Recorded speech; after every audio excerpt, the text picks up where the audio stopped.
we trust movie credits. They tell us who imagined the story, who filmed the action, who called cut. But in Hollywood, the truth often hides behind the light. Some movies are not what they seem, their creators erased, their visions rewritten, their names replaced by someone else's. For decades, studios have quietly swapped directors mid-production, covering it up with polished press releases and half-truths.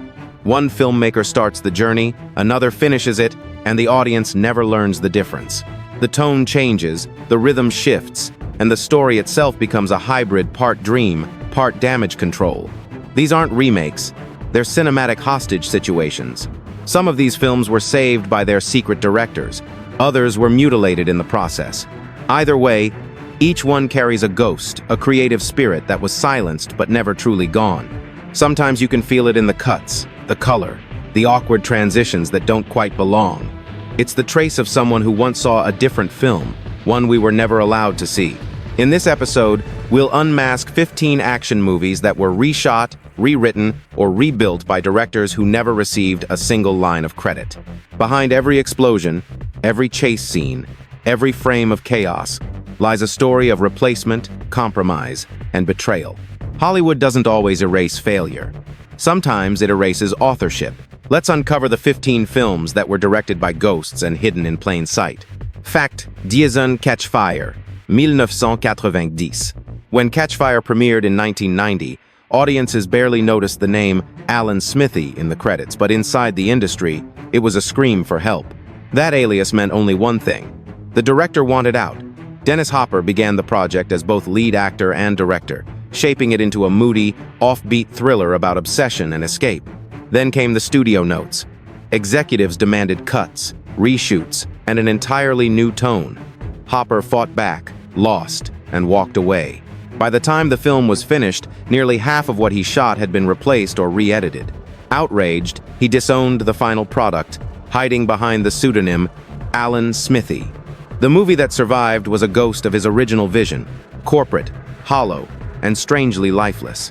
What the audience saw wasn't Hopper's film. It was the studio's reconstruction of what they thought a thriller should be. Fact #2. The Expert, 1995. The Expert was never meant to be an explosion-fueled action flick.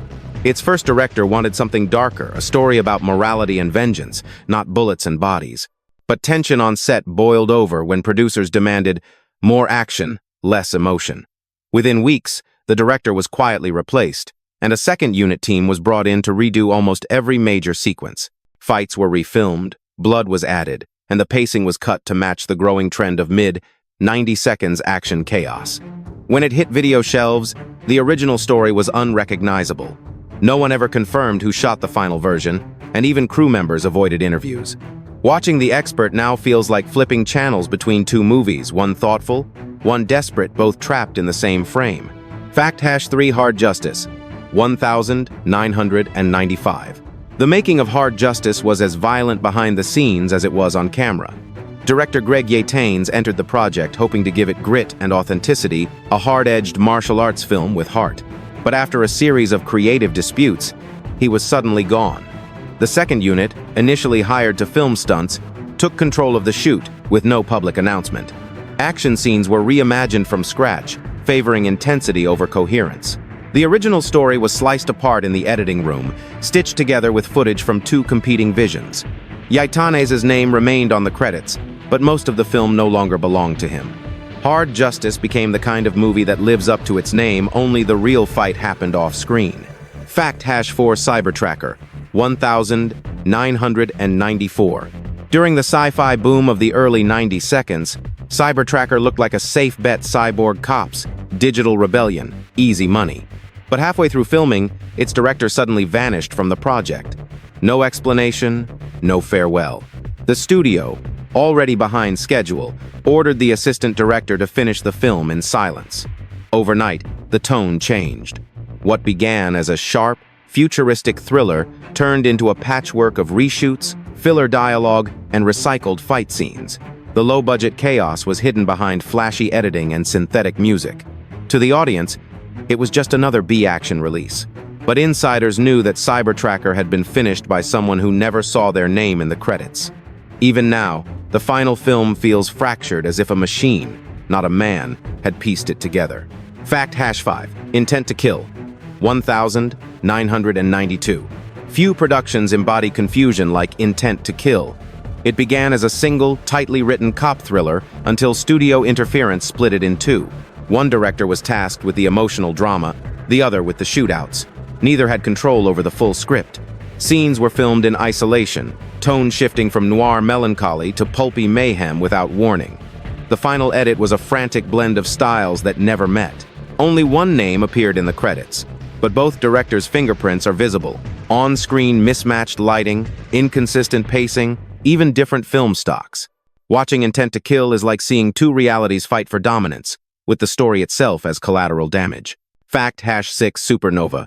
2000.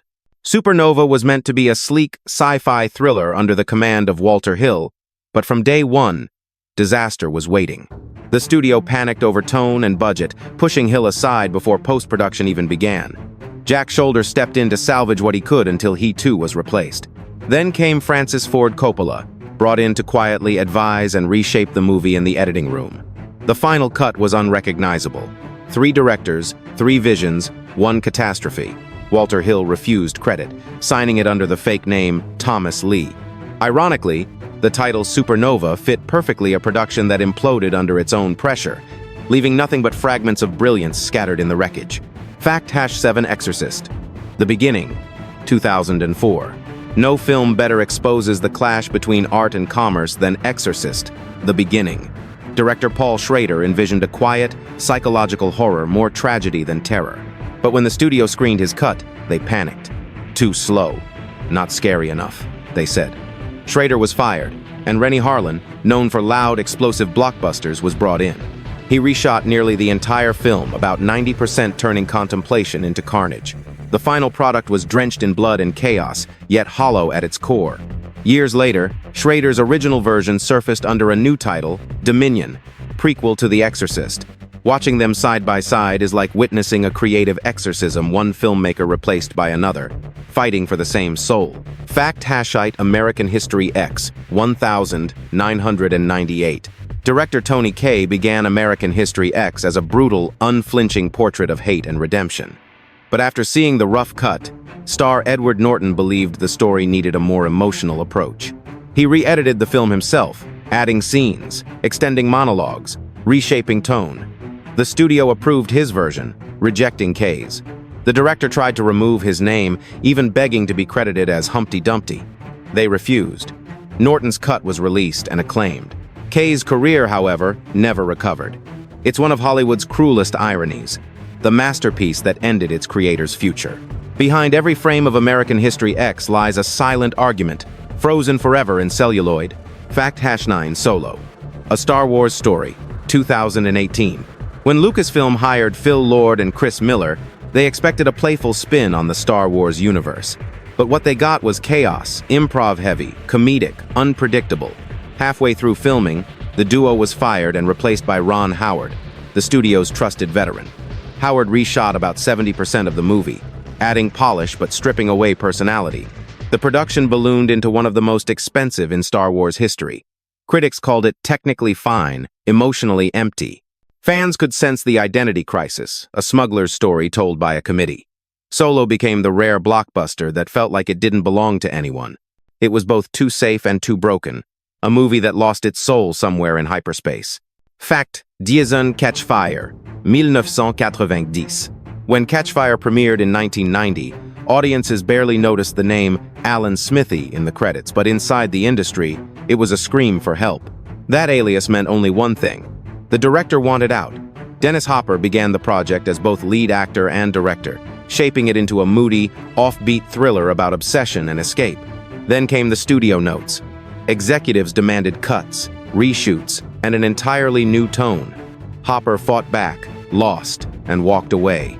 By the time the film was finished, nearly half of what he shot had been replaced or re-edited. Outraged, he disowned the final product, hiding behind the pseudonym Alan Smithee. The movie that survived was a ghost of his original vision, corporate, hollow, and strangely lifeless. What the audience saw wasn't Hopper's film. It was the studio's reconstruction of what they thought a thriller should be. Fact #9. The Wolfman. 2010. Before it became a gothic blockbuster, The Wolfman began as an intimate horror tale under director Mark Romanek.